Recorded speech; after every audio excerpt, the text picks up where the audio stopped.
하나님께서 주신 은혜가 우리 가운데 충만하기를 소망합니다. 제가 찬양 인도를 이렇게 쭉 한 지가 꽤 오래돼요. 사실은 제가 우리 교회 오기 전에도 이미 찬양 인도를 몇 년간 안 했었어 갖고, 근데 찬양 인도를 이렇게 하니까 옛날 생각이 나는 것 같아요. 옛날 저도 찬양 이렇게 뜨겁게 하고 또 설교도 약간 부흥회식으로 하고 막 그럴 때도 있었는데, 그래서 이 수요일은 좀 그렇게 만들어가도 좋겠다.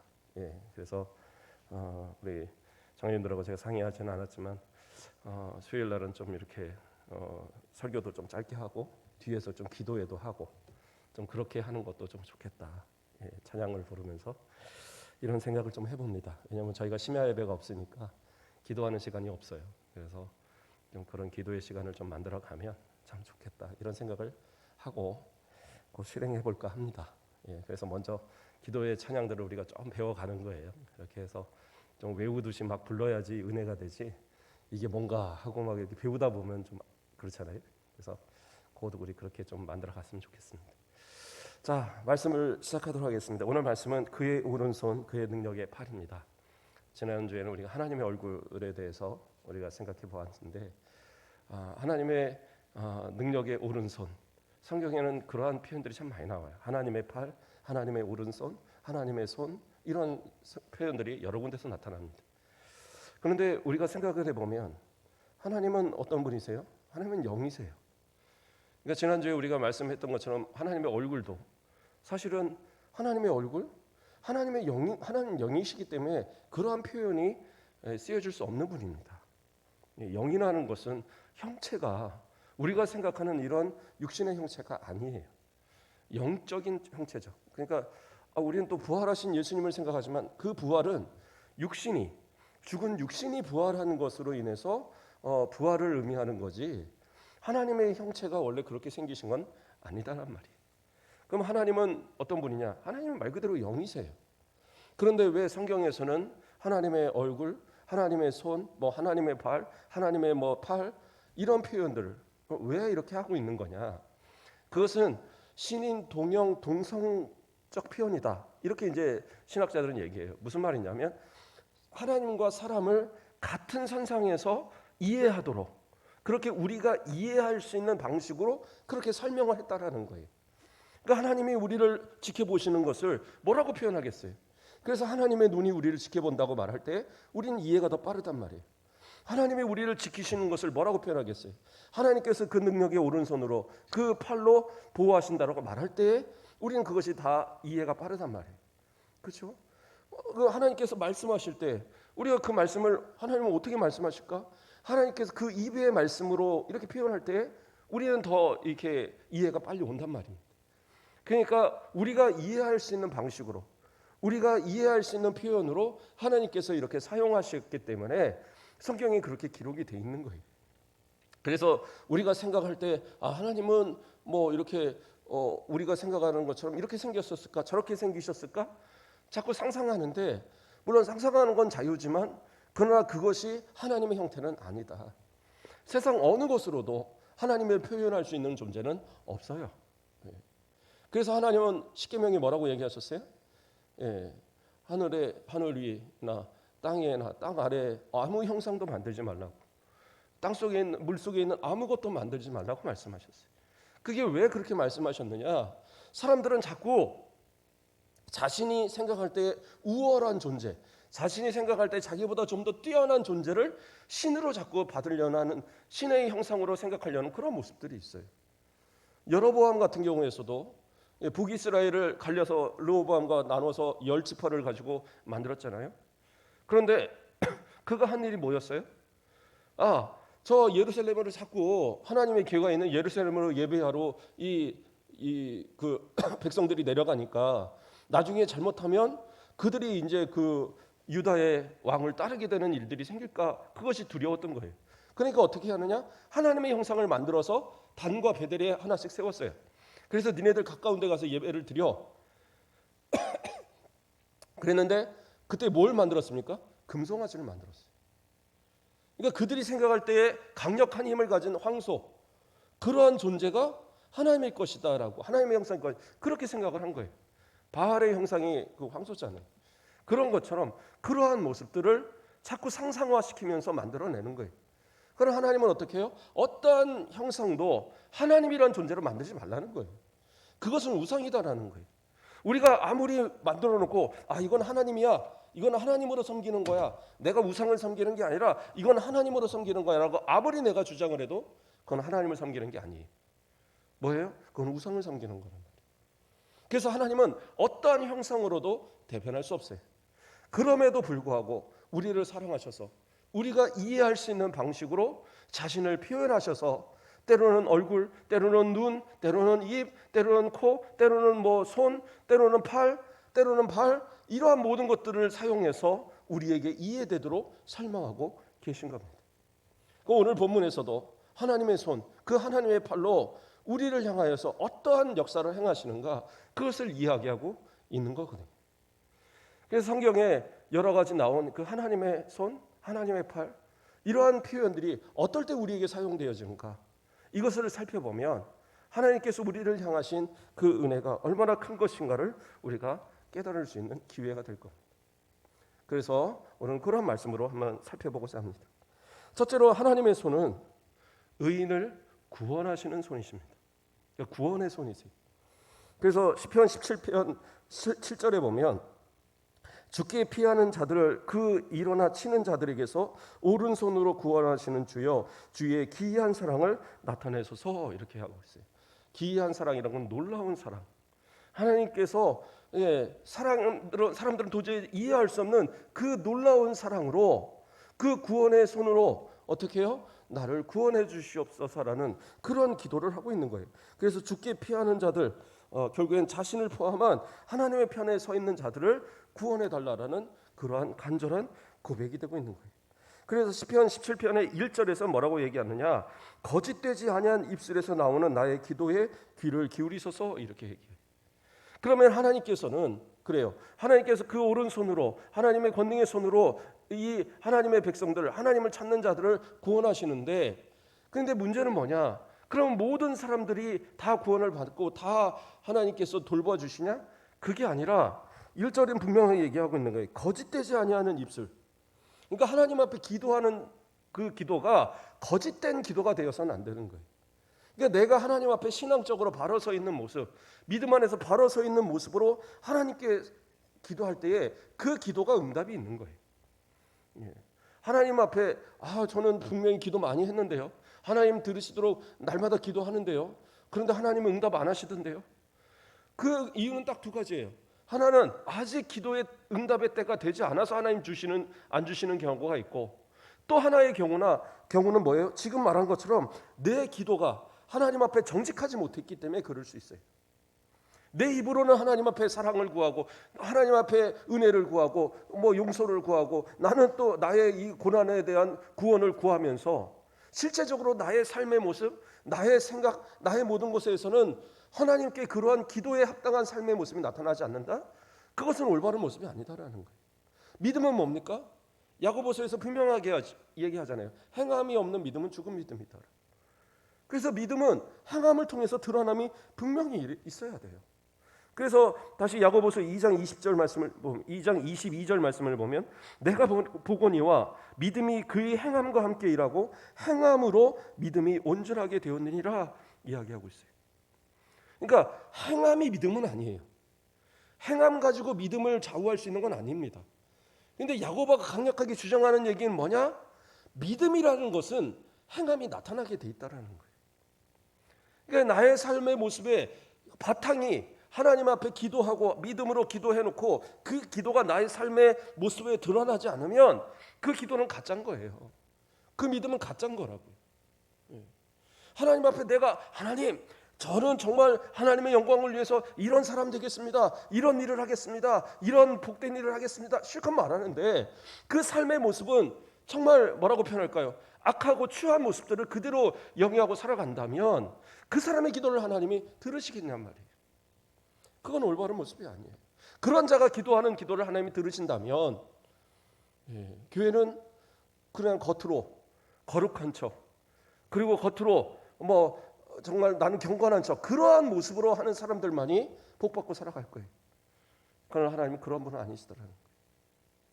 누군가가 만약에 그래요. 자기가 잘못해서 불법을 행해서 그걸로 인해서 감옥에 가는 상황이 됐어요. 근데 감옥에 가서 그가 기도하면서 하나님, 베드로도 고난 당했고 바울도 고난 당했는데 이 고난 속에 이겨낸 뒤에 주님 함께 하시겠지요. 주님 도와주세요. 이런다면 하나님 뭐라고 그러시겠어요? 세상에서 손가락질 당하고 악한 그러한 모습에 인해서 그 죄값을 치르고 있는데 그러면서 하나님 앞에 이 죄 당하는 것이 마치 주님의 십자가를 지고 주님의 뒤를 따라서 내 십자가를 지고 나아가는 것처럼 이런 말도 안 되는 생각을 갖고 있다고 한다면 그 사람의 기도를 하나님이 들으시겠냔 말이에요. 그건 아니겠죠. 차라리 그런 상황이 되면 하나님께 회개해야죠. 하나님 용서해 주세요. 우슬처럼 나의 이 입술을 씻어주시고 나의 죄를 씻어주시고 그러면서 눈물로 기도해야지. 그렇지 않겠습니까? 이것이 마치 자신이 하나님의 어떤 영광을 위한 고난을 당하는 것처럼 그건 아니다라는 거예요. 기도하는 것은요, 분명한 내 삶의 모습이 바탕이 돼야 돼요. 그게 믿음이에요. 내 삶이 기도에 합당하지 못하면서 기도만 한다? 그렇다고 해서 그 기도가 들어지는 게 아니에요. 성경은 어디서도 그렇게 이야기하지 않아요. 야곱이 기도했고 야곱이 서원했고 야곱이 하나님의 축복을 받았지만 실제로 그의 삶은 계속적으로 그 고난의 연속이었어요. 왜 그랬어요? 자신이 기도하고 자신이 못 믿었어요. 그래서 자꾸 인간적인 편법을 쓰면 쓸수록 고난당하고 어려움 당하는 거예요. 그렇다고 하나님이 버리시는 건 아니에요.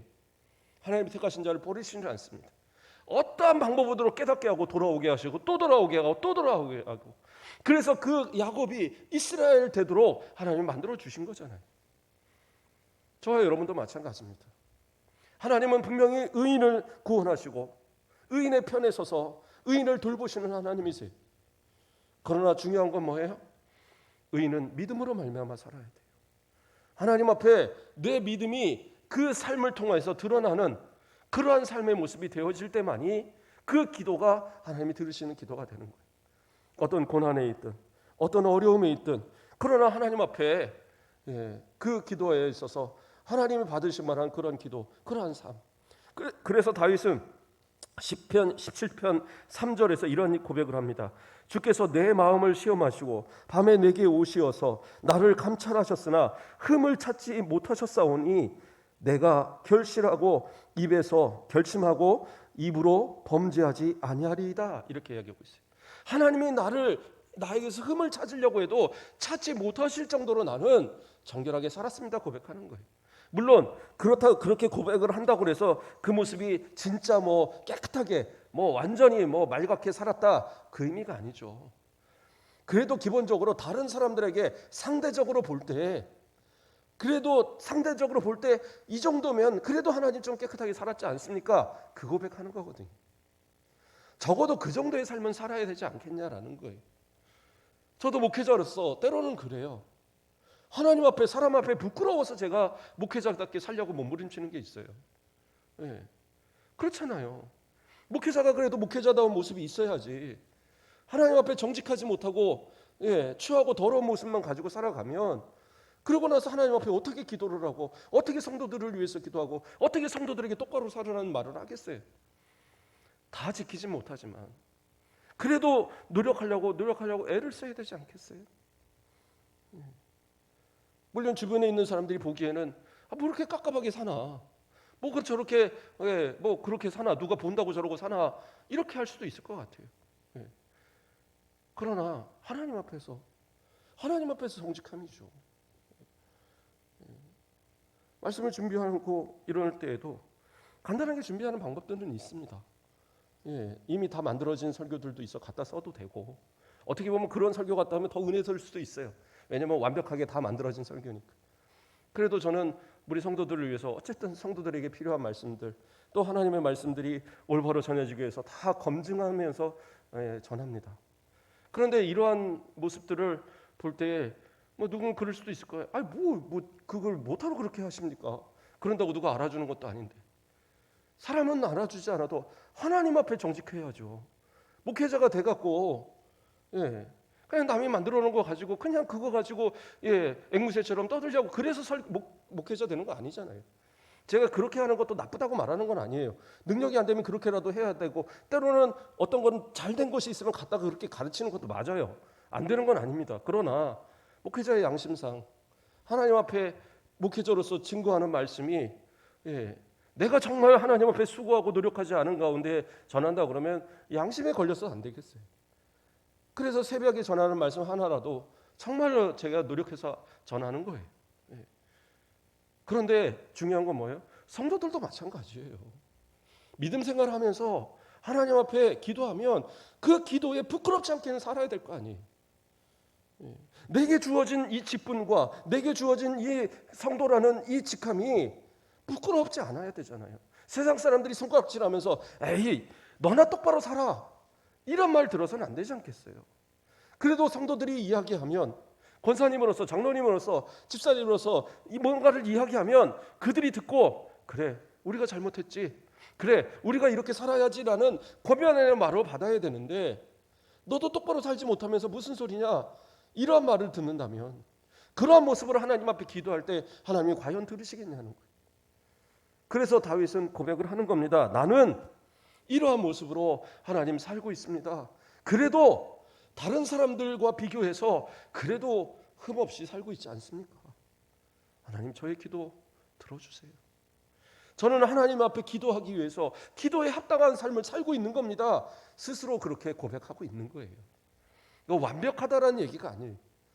하나님 앞에 그래도 기도할 만큼은 제가 살고 있지 않습니까? 저와 여러분 마찬가지입니다. 기도할 만큼은 살아야죠. 기도할 만큼. 그랬을 때 그런 기도 가운데 하나님이 복을 주셔서 어떻게 해요? 하나님이 돌봐 주시고 이끌어 주시는 거예요. 그러면 저는 범죄하고 죄를 졌는데 그러면 하나님은 제 기도를 안 들어주실까요? 그렇지 않아요. 믿음은 현재가 중요합니다. 과거가 아니에요. 옛날에 제가 그 왕년에 얼마나 열심히 했는지 아십니까? 왕년에 저같이 열심히 한 사람 없었어요. 근데 지금은요, 내 눈에 안 보이는데 하나님은 뭐라 하시겠어요? 지금은 뭐 하고 있느냐? 지금이 중요한 거예요. 죄가 진 게 있으면 회개하면 돼요. 지금 믿음으로 기도하면서 회개하면 하나님 용서하시고, 지금부터 구하는 그 기도를 하나님 동일하게 다윗의 고백처럼 무제한 가운데 기도하는 것을 들어주시는 거예요. 그래서 회개라는 것은 중요한 겁니다. 그래서 야고보서에서는 뭐라고 얘기합니까? 5장 15절에, 야고보서 5장 15절에 믿음의 기도는 병든 자를 구원하리니 주께서 그를 일으키시리라. 그 다음에 말이 중요합니다. 혹시 죄를 범하였을지라도 사하심을 받으리라, 이렇게 이야기하고 있어요. 그러니까 죄를 범할지라도 회개하는 자가 회개하면 그 회개를 하나님 받으신다라는 거예요. 용서하신다라는 거예요. 그게 중요합니다. 여기서 누군가 대신 기도하면은 용서해 준다, 그 의미가 아니에요.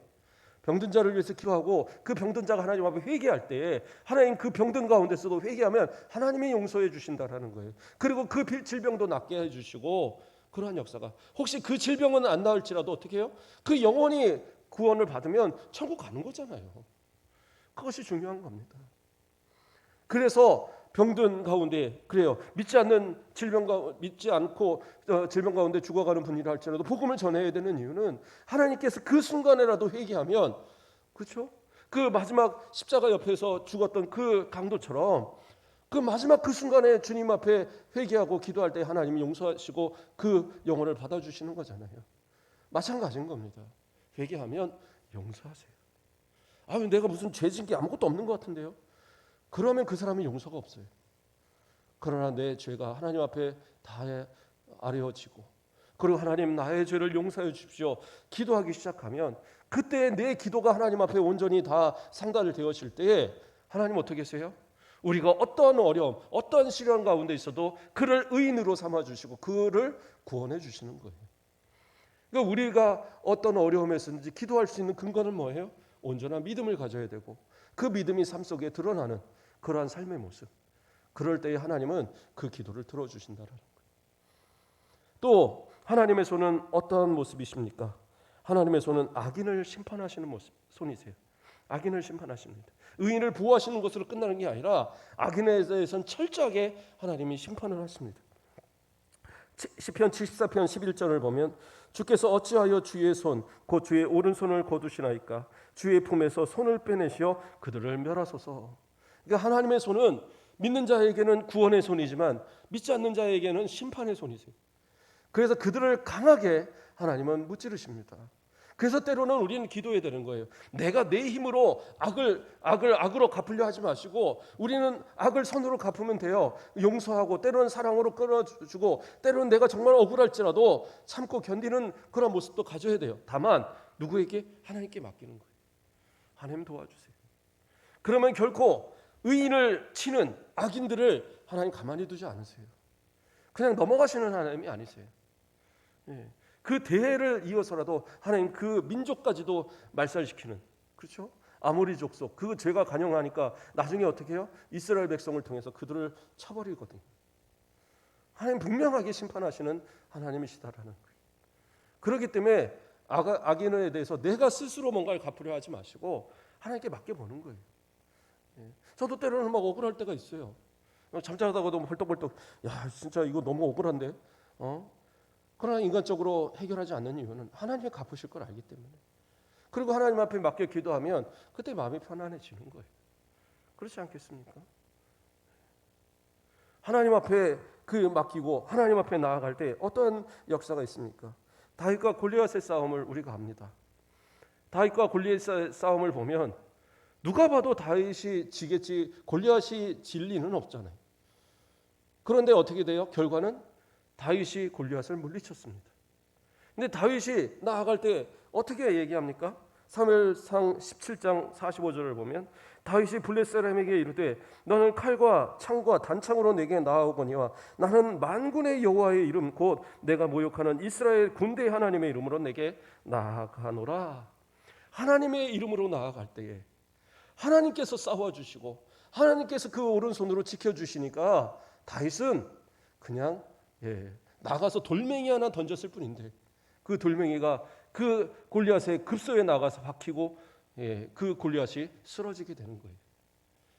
물론 뭐 다윗이 평소에 그 곰이나 사자나 양을 잡으러 올 때 그 양을 지키기 위해서 이 물매를 던지고 그거는 평소의 이야기죠.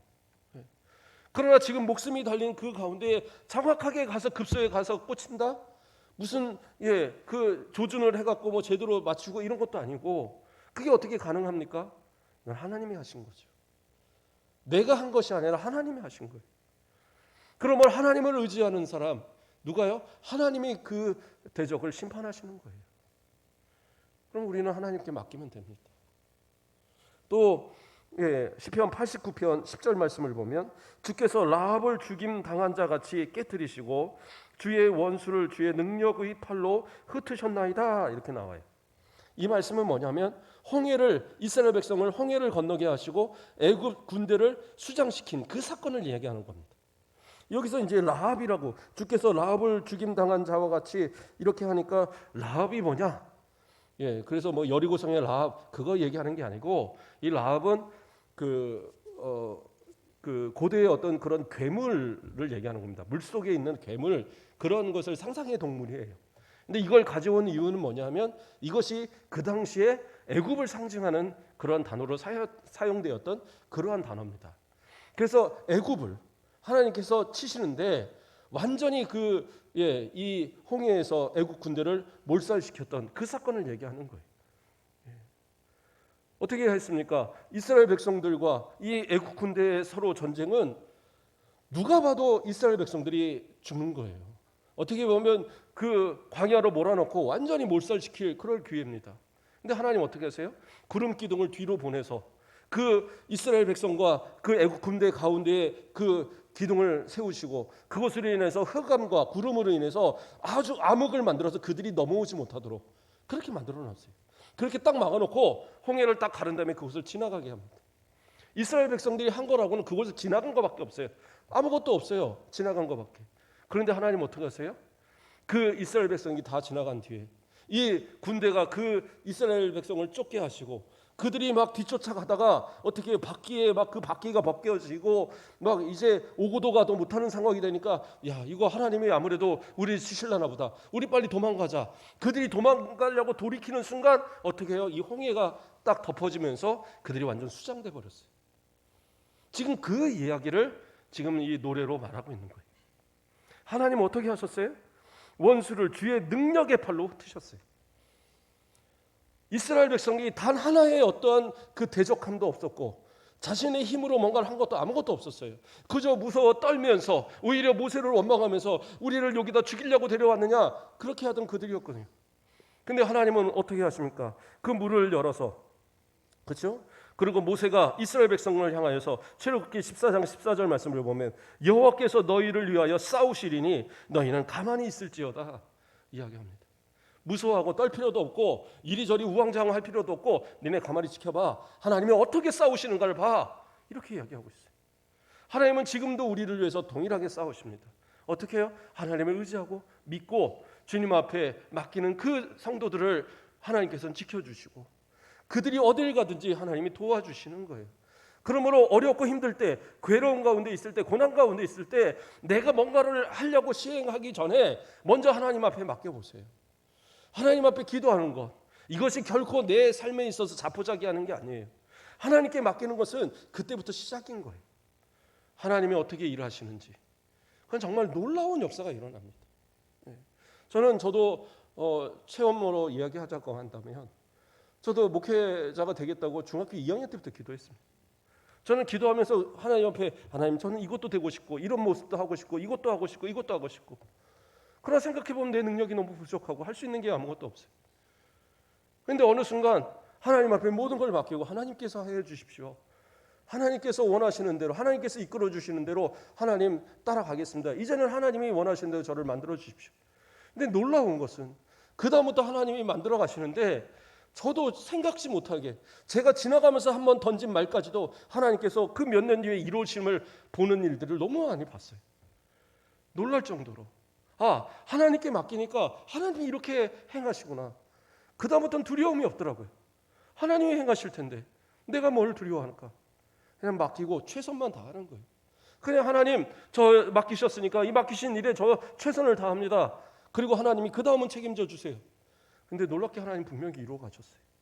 지금도 마찬가지고. 이게 저의 체험입니까? 우리 성도들 다 그렇게 살아오셨잖아요. 이제까지 기도하시면서 하나님께서 안 들어주신 게 뭐가 있어요? 제가 기도했는데 안 들어주시던데요. 아니 그 안 들어주신 이유를 생각해야 되고 또 그 외에 하나님이 주시는 그 축복이 얼마나 큰지도 한번 생각을 해봐야죠. 그 수많은 기쁨 가운데 그거 하나 안 들어주셨다고 하나님을 원망하고 하나님을 미워하고 하나님께 불순종하고 그러시렵니까? 아니잖아요. 하나님이 이제까지 도우신 하나님께서 더 큰 은혜를 예비하시고 아직 때가 안 됐을 뿐이지 그 때를 이루실 때는 놀랍게 이루시는 거예요. 그걸 믿기 때문에 우리는 어떻게 합니까? 하나님께 맡기고 기도하는 거예요. 하나님께서 모든 원수를 그 대적을 다 물리쳐 주시고 나는 내가 하는 것이 아니라 하나님께서 함께 하실 때에 어떻게 해요? 출애굽기 14장 28절을 보면 물이 다시 흘러 병거들과 기병들을 덮되 그들의 뒤를 따라 바다에 들어간 바로의 군대를 다 덮으니 하나도 남지 아니하였더라. 하나님께서 그 모든 대적을 다 물리쳐 주시고 완전히 쓸어버리셔서 더 이상 우리에게 어려움이 당치 않도록 더 이상 어떤 고난도 시련도 오지 않도록 하나님이 분명히 세우시는 그날이 있다라는 거예요. 성경은 결코 그냥 옛날 이야기를 만들어 놓는 게 아니에요. 하나님의 그 편팔로 붙들어 주실 때, 그 능력의 오른손으로 붙들어 주실 때 우리도 분명히 승리할 수 있다라는 것을 약속하는 말씀이에요. 그럼 이 말씀을 약속으로 받고 기도하는 그 기도의 성도들에게 하나님 분명히 그 약속대로 이루어 주심이 있다라는 거예요. 마지막으로 하나만 더 살펴보겠습니다. 하나님은 어떠한 분이시냐? 하나님의 손으로 그 성도들의 삶과 또 산업을 보호하시는 하나님이세요.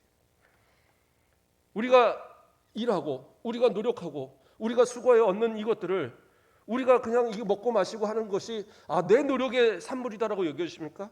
아니에요. 하나님이 보호하시기 때문에 하나님이 지켜주시기 때문에 내가 누리는 거지 똑같이 수고 안 하는 사람이 어디 있어요? 세상 가운데 다 똑같이 수고한단 말이에요. 그러나 어떤 이들은 그렇게 수고하는데도 그 사업이 안 되고 그렇게 수고하는데도 그 노력이 다 숲으로 돌아가는 경우가 많이 있잖아요. 그런데 어떻게 해요? 하나님이 함께 하시고 하나님이 지켜주시면 그 사람이 복되게 되는 거예요. 그래서 오늘 처음에 읽었던 본문에서 이야기하고 있는 거잖아요. 여호와께서 그 오른손 그 능력의 팔로 맹세하시되 내가 다시는 내 곡식을 내 원수들의 양식으로 주지 아니하겠고 내가 수고하여 얻은 포도주를 이방인이 마시지 못하게 할 것인즉 오직 추수한 자가 그것을 먹고 나 여호와를 찬송할 것이요 거둔 자가 그것을 나의 성소들에서 마시리라 하셨느니라. 하나님의 성소에서 감사하며 기뻐하며 제사하며 예배드리며 기쁨으로 그 기쁨을 누릴 날이 온다라는 거예요. 그런데 이 말씀은 어떠한 말씀의 예언이신지 압니까? 이스라엘 백성들이 포로되어서 바벨론에 포로된 이후에 그들이 70년 만에 다시 돌아올 때에 하나님이 주시겠다는 약속이에요. 왜 70년 동안 포로 생활을 한 줄 아십니까? 하나님을 저버리고 하나님의 말씀대로 살지 않고 우상을 섬기고 사람을 의지하고 이방을 의지하고 그런 모습 속에 결국엔 하나님께서 더 이상은 안 되겠다. 그래서 그들을 어떻게 해요? 신명기에 약속하신 그런 말씀처럼 그들을 저 이방으로 보내서 완전히 그곳에서 고생하게 해서 70년을 완전히 이 교육시킨 다음에 다시 이스라엘로 끌고 오신 거예요. 그들이 이제는 우리는 하나님만 섬기겠습니다. 이제는 하나님만 따르겠습니다. 이제는 하나님만 위해 살겠습니다. 이 고백이 나올 때까지. 그리고 그들이 하나님 앞에 온전한 믿음을 고백할 때 하나님 어떻게 해요? 이제부터는 너희들의 삶을 지키겠다. 하나님이 지켜주시겠다라는 거예요. 하나님이 지켜주시면 어떻게 해요? 내가 수고한 노력의 수고를 내가 먹게 되는 거예요. 그리고 그 수고에 따라서 그렇죠? 얻어진 것들이 다른 사람들이 그것을 빼앗지 못하도록 하나님 지켜주시겠다라고 약속하고 계셔요. 하나님의 약속은 오늘날도 변치 않습니다. 주님을 의지하고 주님께 맡기고 주님을 따라 살아가는 그들에게 하나님은 분명히 복을 주셔요. 그런데 분명한 사실이 있습니다. 예수님께서는 뭐라고 기도하라고 하십니까? 뭐 먹고 아주 남고 무슨 돈이 벼락처럼 막 쏟아지고 그걸 기도하라고 하지 않으세요. 예수님은 그 가르치는 기도에서 뭐라고 얘기하세요? 오늘날 우리에게 일용할 양식을 주옵시고. 그러니까 성도들이 사실 가장 기도해야 될 것은 일용할 양식입니다. 왜 그것이 중요하느냐? 돈은 뭐라고 그랬어요? 일반하게 뿌리라고 그랬어요. 내 믿음에 지나친 내 믿음보다 더 큰 그런 어떤 재물들이 주어질 때는 그 믿음에 방해가 될 수 있어요. 그래서 성도는 일용할 양식을 두고 기도하는 것이 가장 옳은 기도입니다. 그리고 그것에 만족하고 감사할 수 있어야 돼요. 그러면 어떻게 먹고 마시고만 삽니까? 중요한 건 뭐예요? 그냥 단순히 먹고 마시는 것이 아니라 내가 하나님의 영광을 위해서 오늘 하루 하나님의 영광을 위해서 살아갈 수 있는 그 모든 것을 얘기하는 거예요. 단순히 일용할 양식에 대해서 먹고 마시는 것만 얘기하는 건 아니에요. 그러나 그것이 뭐예요? 내가 이것을 쌓아서 이것을 막 쌓아 나갔고 이것을 가지고 무슨 내가 더 큰 집을 얻고 더 큰 농장을 만들고 더 큰 사업을 만들고 자손 만대에 내 이 재산을 물려주고 이러라고 하나님 재산 주시는 게 아니란 말이에요. 그것은 뭐예요? 하나님의 영광을 위해서 오늘 하루 내가 쓸 수 있는 것들을 구하는 거예요. 그래서 어떤 사람은 그 일용할 양식이요 수천 명을 먹이는 수만 명을 먹이는 사람일 수도 있어요. 큰 기업 회장들 그렇잖아요. 그 사람의 결제 하나에 수많은 사람들이 월급이 나가고 어떤 경우에는 그 더 많은 사람들이 직원으로 채용되기도 하고 때로는 직원이 이렇게 정리해고가 되기도 하고 그렇죠. 그 수많은 사람들을 먹이는 그러한 일, 그 일용할 양식을 책임지는 그러한 모습, 그 대단한 거 아닙니까? 그러나 그건 누구예요? 아무나 할 수 있는 게 아니에요. 저와 여러분한테 가서 저기 삼성이나 이런 거 갖다가 맡아서 한번 이끌어봐. 1년 안에 다 말아먹을 거려. 1년이나 갈까 모르겠습니다. 감당할 수 있는 능력이 있어야 되겠죠. 그게 가장 중요할 것 같습니다. 하나님 앞에 기도할 때요. 너무 막 그 1억 천금의 이런 꿈을 가지고 기도하지 마세요. 하나님께서 원하시는 가운데 내가 주를 위해서 살아갈 수 있는 내 평생 주를 위해서 살아가면서 내가 주님을 위해서 충분히 사용하고 충분히 그렇게 해서 하나님 앞에 갈 수 있는 그 정도 구하시면 돼요. 내 자녀들에게 남겨줘야 되잖아요. 아니요. 자산을 남겨주려고 하지 마시고 그들이 하나님의 은혜 가운데 살아가는 법을 가르쳐 주시면 돼요. 우리 성도들이 이제까지 무엇 가지고 살았어요? 하나님의 은혜로 살았잖아요. 그러면 그들에게도 하나님의 은혜를 가르쳐 주면 되는 거예요. 그들에게 재산을 남겨주고 그들에게 어떤 물질을 주는 것은 그들이 그냥 그 고기를 주는 것이고 물고기를 그냥 주는 거예요. 그러나 중요한 건 뭐예요? 물고기를 잡는 것을 알아야 되고 물고기가 어디 있는지를 알아야 되는 거죠. 그것을 모르고 단순히 먹일 것만 주버리면 그 먹을 것이 다 끝나지고 없어지면 그 다음에 그 인생은 끝인 거예요. 그래서 오히려 우리 성도들은 어떻게 해요? 하나님 앞에 그들을 위해서 기도하고 그들에게 하나님의 손을 의지하는, 하나님의 능력의 손을 의지하는 법을 가르쳐 주세요. 그러면 그들이 평생에 있어서 하나님의 주신 그 능력의 은혜로 인해서 그들은 어떻게 해요? 평안의 삶을 살아가고 복되는 삶을 살아가고 우리가 이제까지 하나님 앞에 기도했던 기도의 씨앗의 그 열매를 그들이 누리며 살아갈 거란 말이에요. 그러한 것을 가르쳐 주는 것이 더 중요하지 않겠어요? 그렇게 따지면 지금 우리의 삶 속에서 우리가 불평할 만한 것이 뭐가 있을까요? 별로 없을 것 같아요. 하나님 앞에서 이제로 하나님 앞에 나아갈 때에 주님께서 그래 너 참 잘했다라고 칭찬할 수 있는 그러한 신앙의 모습, 그거 하나 가지고 이제 주님 앞에 가면 되지 않겠어요? 그런데 아직도 뭐가 그렇게 불만이고 뭐가 그렇게 불평이고 뭐가 그렇게 안 된다라고 여겨지는지 하나님 분명히 우리와 함께 하십니다.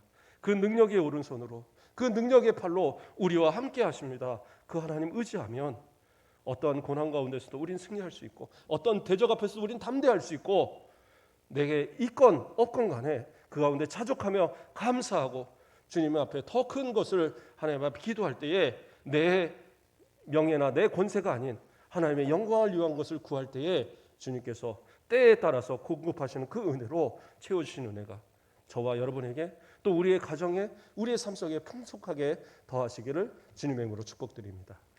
기도하겠습니다. 사랑의 하나님 감사를 드립니다. 주님의 능하신 그 손 아래 우리는 겸손하게 나아가기를 소망합니다.